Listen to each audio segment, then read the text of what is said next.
Hello and welcome back to Top Deck Productions Friday Night Magic. We're playing Standard tonight, which is abnormal, but the new set Guilds of Ravnica just dropped. So we got all our new cards, all our new players on new decks. We've got Maxwell Beres on Boros Aggro. I saw a Aurelia, so looks like it's going to be a good time. Jake Valentine, he's a regular here. He's on blue-black control. I don't know what he's going to do because he doesn't have access to Scarab God, but I'm assuming it's going to be some mean things. I'm Justin Blackburn, by the way. I don't think I even said that. I'm here to commentate Standard because Standard fired on time-ish, and Modern may or may not fire tonight. So we chose Standard to be safe. So. Also, we get to see new decks in Standard. We don't get to see new decks in Modern. The decks change a little bit, but they're not changing enough to even warrant saying that they changed. Green-black got a lot better. There's some very good new sideboard cards, but other than that, it's not changing a whole lot. Here, we have completely new decks. We lost 4 sets, and we gained 1 new one. So the whole format is shaken and completely reset. We are still going to see white is a strong color, just frankly because the cards in Standard are very good in white. Black as well, and blue is a very good support color in this new format. So I would imagine we are going to see some horrors from Jake's side that do a lot. All right, Max is going to go to 18, Jake's going to go to 19. Max shocks in for Pirate to attack Jake. And Jake just passes the turn. I see the Surveil 2 draw a card in Jake's hand, but he is opting to cast Essence Scatter. And yeah, that's going to get Essence Scattered or cast down. Just going to attack for 1 again. I imagine we're going to see that cast down eating that Swift Blade. Jake's doing his role here. He's controlling Max out of the game. He's already killed one of the better creatures in Max's deck. The best creature, of course, being Lyra, or not Lyra, Aurelia. I don't know if Max is playing Lyra. Tajik is very good. Tajik is going to be Essence Scattered though. Tajik is a 3/2 haster with Mentor, and you can pay in a red and white to give him first strike. He also prevents all non-combat damage that would be dealt to other creatures you control. So he's very good against some red sweepers. Discovery. Surveil 2, then draw. All right. Okay.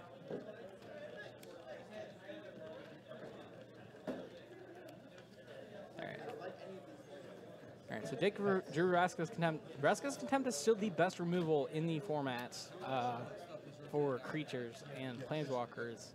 Assassin's Trophy is very good, but it does give them a land. Vraska's Contempt removes them from the game. They're very different mana. They're both going to be played in similar decks, though. So 16. Here we see I believe the new card is called Doom Whisperer. It is the 5-drop black mythic rare that you can pay 3 life to Surveil 2. The card's a powerhouse. It's insane. It does so much work. It's one of the best cards that we've seen in Standard for a while. It literally just, if it resolves, you dig for your next threat. And here we see Vraska's Contempt, gaining Jake 2 life, basically negating 2 attacks from that pirate. So it just was negated completely. It's not doing much anymore.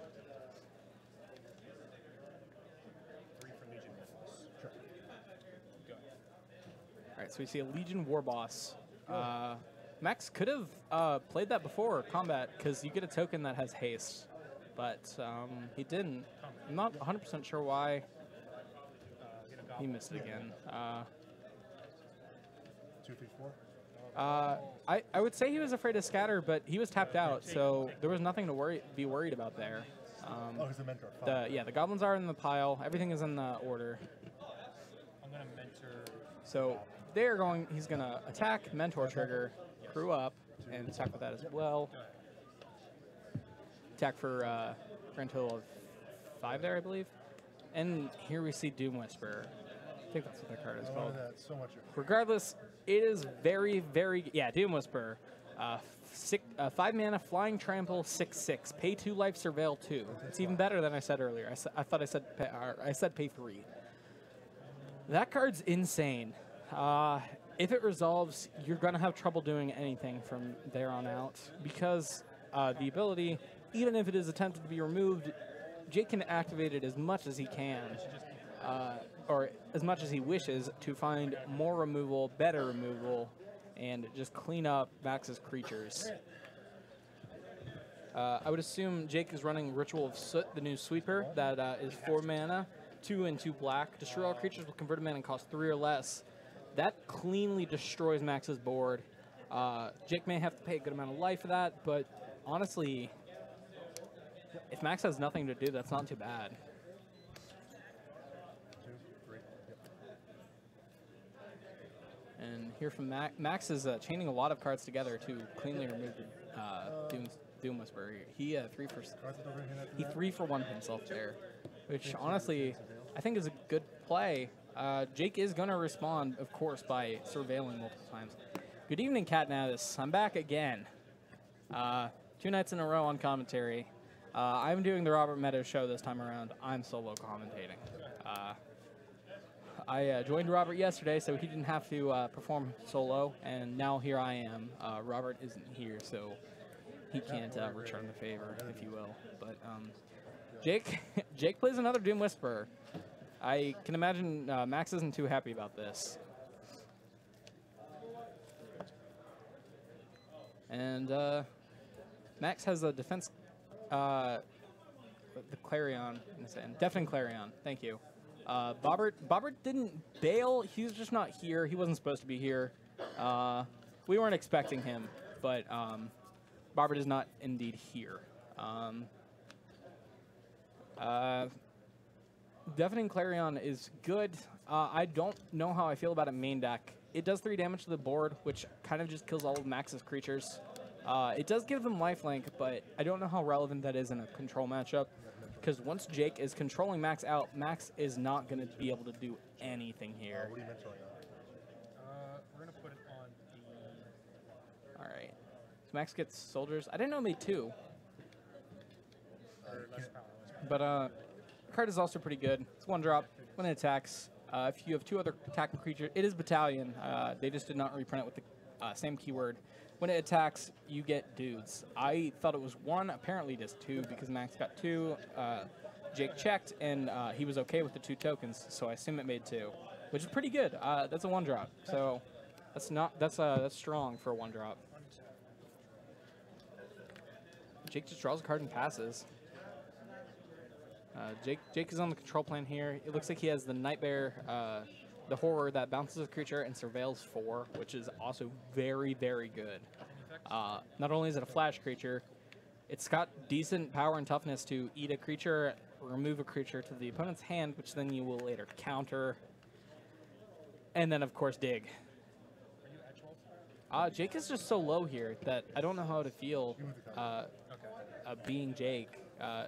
It's just too low to be comfortable. He's dead? Yeah, I think he is. Get some dudes. I would attack with that goblin. I don't know why you wouldn't. 1, 2, 3, 4, 5. Yeah, I mean, he's surveilling 4. He's going to bounce a creature. And then he's going to block a creature. So he's not completely dead. He's very low.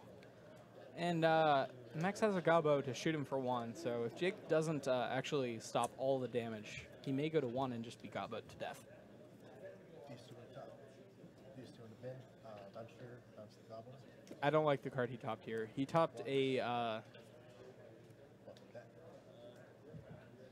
other person, the mic. There is no other person back here. That is me being picked up by the second mic. I'm sorry. Oh, it's the stage mic they hear. Sorry, we don't have a mic back here. Or we don't have audio of the players back there. When we reset the audio, we did not get audio from them. But you guys can hear the players better now. So I guess it wasn't all bad. But Jake isn't stabilizing, but he is very close to. Jake's getting too low to comfortably stabilize. And Max still has a menacing board state. I'm sure he has plenty of things to do. He can flash out another guy. And after that, yeah, I like hearing the players too. When I commentate, I appreciate hearing the player, or not commentate. When I stream run, I like to hear the players so I can clarify stuff for the commentators. And I think Jake has another. I can't remember the name of that creature. What is the blue? I think it's also I think it's a Nightmare Sphinx. The Flash Flyer. I don't know. The card's great, and I think Jake has another one in his hand. I just can't. Dream Eater. Thank you very much. Dream Eater. Jake. I think Jake has another Dream Eater to just flash, kill a token, block another creature to kill that. No, he's just gonna Moment of Craving something. Craving a token. Jake gains 2 life, which is really important for how low he is. And then and he's also got a Contempt to. I would not fire that off now. Contempt a cup. I would wait 2 attacks. If that Tyrant becomes tapped, you could just exile it and have a permanent creature removed. Oh, that was end of turn. Never mind. I thought that was prior to combat. Yeah, we wanted to stream some new Standard. There is new Standard. Modern is not new. There are new cards in Modern. The decks are not changing very much. I'm sure Dredge got a little bit better. Black-Green got a lot better. There's plenty of great things to be doing in Black and Green. We've got Assassin's Trophy to just power up the deck so much. It's going to be a very strong deck now. But other than that, oh yeah, and we have Knight of Autumn to help sideboarded games. It is just better than Reclamation Sage for decks that can play it. Knight of Autumn is 1 more color, so if you're in mono green, it's a little more difficult. But any green-white deck is happy to see that card because it is so good. It is a 4/3. You gain 4 life, or you destroy an artifact or enchantment when it enters. So that's just Rec Sage and a couple other cards just mashed together. So it's modes you want to see on a creature like that. So I'm very happy to see it. It's already sleeved up in my sideboard. I had it sleeved up that Friday night that I was able to trade for one. But other than that, in Modern, we don't have a lot of new cards that warp the format very much. I'm sure we'll see some new cards, but other than that, Knight of Autumn, yeah, that's the important part.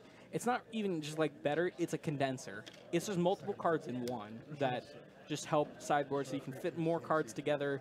I know I have trouble fitting 15 cards in a sideboard all the time, and that just helps clean it up so much.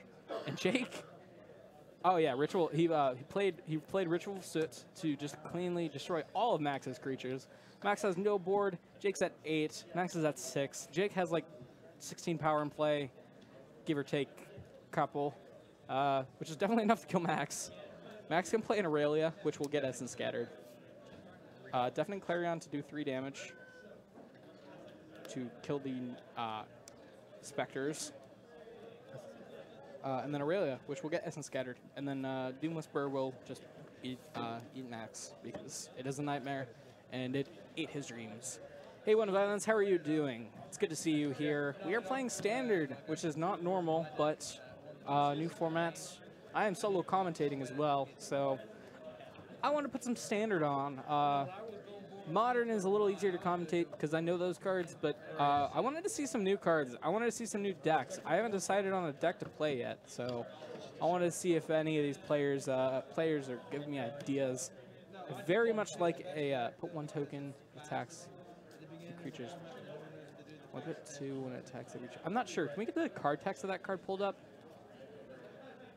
Damn, not Doom Whisperer, Dream Eater. That's the best card. Yeah, looking for the 5th land, I'm like, oh, I'm going to do my second Doom Eater. Well, if I drop 5 lands, I think I win. I'm sure you didn't need to, but why didn't you fracture the land? Just didn't want to, or needed the land? Anyway. That was my 5th land. Okay, no, Max looks like he's bringing in the Convoke Oblivion Ring. I cannot remember the name. I am not good with new card names. I know cards by their art, and I recognize the cards, and I'm like, oh, that card. I don't know the name of that card. Has the Marshal, Human Soldier. It's a 1/1. Whatever has the Marshal attached with at least 2 other creatures, create a 1/1 soldier, white soldier creature token with lifelink. Yeah, you're right. I don't know why they're making 2. I guess we can let the players know after this round. We're not really supposed to interfere with stuff like that. but we'll make sure to let him know afterwards. Conclave Tribunal, that's the card. The card's very good. It is a 4-mana Oblivion Ring, which is a great effect, and I am happy to play that at 4 mana, but it gets better because it has Convoke. So you can tap creatures that just came into play and are summoning sick to help power that card out and cleanly remove a creature. And in blue-black, that enchantment's not leaving play, so that creature's pretty much gone for Jake. So I'm happy to see that card. We lost the Amonkhet equivalent, so we get a new one that just cleans up as well. We were trading out Flash for, could be, I thought Dream Eater was a creature, my bad. Like I said, we're still learning the cards. Forgive me if I don't know the cards very well. I know the general idea of most cards, not the exact text. So if I say something that's wrong, let me know so I can learn as well, and so I can correct myself. But we're both learning. Still, Conclave Tribunal is very good. Battlefield's been, it's target non-land permanent. Okay, that's really good. Sweet. That card's better than I thought. I think that's why the price spike came up as well. The card was selling for about $6. Now it's selling for about $8. So, you let Max know? Thank you very much, Stream Runner. Of course, it's Scott, our Stream Runner right now. Thank you for letting him know so they can play more correctly. And that is the other thing about the first round of... I played Delirium because I love the graveyard decks, and then I was like... I just completely mind blanked. I'm sorry. I completely forgot what I was going to say there. Wanted to play... Dream Eater is very good. It does die easily with 3 toughness. I was saying that Dream Eater jumped in price, and people realizing how good it was can explain that. 3 toughness is hard to get behind. I think the card is very good still, because when it enters, so even if it gets removed immediately, it still does something while it enters the battlefield, which is always important for cards.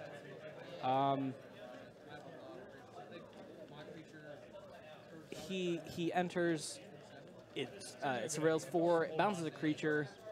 Even if they have that removal, you get card not selection. You get card stacking. Like you get to see what you want, you get to remove what you don't, and then you get to bounce a creature. So it's like a 2-for-1, potentially like a 4-for-1. It's a pretty darn good card. Like 3 toughness or not, they had to make it fair, so it's fine. Tyjack is hard to play in Boros. I would play him more for the fact that he's a 3/2 with haste for 3 mana. Sky Knight Legionnaire is very good. I believe you, Fire Pyro. And someone in chat is saying that Sky Knight Legionnaire, they're playing Sky Knight Legionnaire over Tyjack, and it's been better. Tyjack's second ability is very good to me, at least. I think it's very good. I think it's a very good sideboarded card, Tyjack is, because we're going to see that Pirate Clasm, as I like to call it. It's like something fire. It's an Ixalan card. It does 2. It's a 3 mana, 2 in a red instant that does 2 damage to each non-pirate creature. So it cleans up Boros decks really well. It cleans up Tokens decks extremely well. And I think you want to bring Tyjack in so that you do not get Pirate Clasm, if you will. But I think Tyjack is fine. I do agree that Sky Knight Legionnaire might be better, just for the fact that it has flying. It does have 1 power less, but flying is pretty good when your opponent can't block it over and over. And it just pings them for 2 every time. Yeah. That's kind of the difference in those cards. I think it's too early to tell. Aurelia mentoring Sky Knights. Yeah, that's very good. You get the trigger. So Aurelia is a 4/4 flying trample vigilant at that point. And Sky Knight Legionnaire would be a 3/3 flying haste. That's pretty good. I did actually do that in pre-release. That felt really good. My pre-release promo was Aurelia, and I had the most insane Boros sealed deck. it looked kind of like these this legit Boros deck. If that gives you any idea of how strong that set or that deck was, but it felt so good to crew that because I dealt 7 to my opponent and I killed him, and he felt very safe. All right, Jake's got a moment of craving the Swift Blade, so he gains 2, stops that damage. So he just netted 0 life. He lost 2 and gained 2. And Ritual Soot is going to clean up those creatures. Ritual Soot, again and again here, is proving to be a great card. I think the card is insane. A lot of these aggro decks want to have cards that are like creatures that are 3 or less, and it just kills them all. And Jake's creatures are very heavy in the CMC, so his creatures are going to be fine and not removed. And as we saw game 1, Max had like 5 creatures, Jake had 3. Jake killed them all, and then Max, expecting the Essence Scatter, just kind of puts it right to the graveyard because Jake began to tap his mana. But Ritual of Sweat just super cleanly killing everything. I don't know if Max is playing Path of Metal. Someone in chat was talking about Path of Metal. Path of Metal is really good. I like it. This deck seems a little really low to the ground. So I don't know if I would want that in this build. But Path of Metal is very good because it shocks the opponent every turn, which is just super good. It also makes them sacrifice a creature at random, I think. I don't remember exactly what it does. Yeah, Ritual. Someone in chat saying Ritual of Soot is the reason they're a higher curve. I agree with that. I would play 4 Ritual of Soots in the main deck. I think that card is great. I don't actually have a reason that you wouldn't play it. In the control mirror, there's already dead cards. I think that is perfectly acceptable. It is essentially just another removal, like a dead removal spell in that deck. Some control decks even do play smaller creatures. At least they did before rotation. I don't know what we have that is still value-wise small creatures. Yes, all played in Golgari Graveyard deck. I have not seen a successful Golgari build yet. We saw some in testing, but I have not seen one here today. I think the players weren't impressed enough with it, but they were still happy about it. I don't know. I haven't looked at too many decks. I've only seen with like 4 people are playing, and actually one of them was Max, so I didn't get much knowledge from here. Jake is deciding between the Aurelia, Tyjack, or Aurelia. Yeah. So Jake is he was thinking about 2 cards. So his thought process is Aurelia deals 4 every turn regardless. Legion Warboss can deal more. You just have to have a couple turns for it to turn out goblins to attack for more and more and more, especially when you mentor the said goblins. Aurelia is fine. I would have actually grabbed the Warboss because the Warboss is more damage because I assume Max is not going to kill it. Max has no cards in hand. He would have to top deck a removal spell. He can't kill Aurelia either, which is fair. Her stream runner points out. Yeah. Max is being killed right now. Oh, Max does have a card in hand. Never mind. I think Aurelia is the right choice. I would not grab Warboss unless Max was empty-handed, which I thought he was. Jake has the enchantment that lets him surveil extra cards. So now he's going to pay 2 life to surveil extra cards. Max did have the shock for the Warboss, which would have just wrecked me. But Max drew another land. He's just going to scoop it up. I think that's fair. We're going to see this Jake take this match 2-0. I don't have much to say. I kind of the blue-black control deck seems very good. Boros Aggro seems really good. Blue-black control is one of the more favorite decks in the matchup as far as I've seen. Playing so much removal, I would assume it's just like an aggro versus control deck in any other format, in the sense that if the control deck establishes a board state, you are dead, regardless of what is happening or what you think you're doing. I think that concludes for round 2. If you like what you see, please be sure to like or follow our stream, subscribe to our stream, check out our Facebook, check out our YouTube. There's a giveaway on Tuesday. We're giving away a True Name Nemesis at 10 p.m. EST. And for reference, it is 7 o'clock right now, EST. So do your math, Google it if you will. We're giving away Tuesday at 10 o'clock p.m. Tune in Nemesis. Your choice of edition as far as I know. So be there or be square. The giveaway, you use the /enter, or not slash. I am very tired if you can't tell. Exclamation point enter, the amount you want to enter. You have a maximum of 10 entries. I believe the amount of points to enter is 10 or 20 points. You get 10 points every 20 ticks. You get points for watching the stream. If you subscribe, you get 500 mana, which I think our points are called. If you have an Amazon Prime account, you get 1 free subscription a month. So if you just use your subscription right now, you can get all the points for entering to get the max entries, and then you can just win. Hopefully. I think that concludes round 1 with about 24 minutes left on the round. We'll hopefully be back in that time, if not sooner. I'm Justin Blackburn. Bye.